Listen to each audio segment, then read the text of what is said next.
ঘরের ভিতরে আবার বিড়াল নিয়ে আসছো? এগুলাই মুখস্থ না, কর। মাথার মধ্যে খালি এগুলাই থাকে।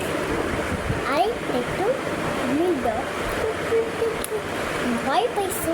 এটা পুতুল না, সত্যিকারের ডগ। রিয়েলি? ইয়েস। টম শাম্বাকে হাই বলো। আর শাম্বা টাকা দে।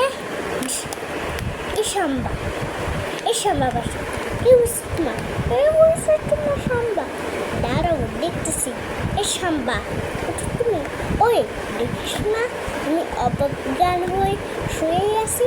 পাগল নাকি এটা? কি হয়েছে তোমার? আমি পাগল বলে হয়? ইয়ামিনের বচ্চ খালা তুরা আমার পাগল পাঠাচ্ছে।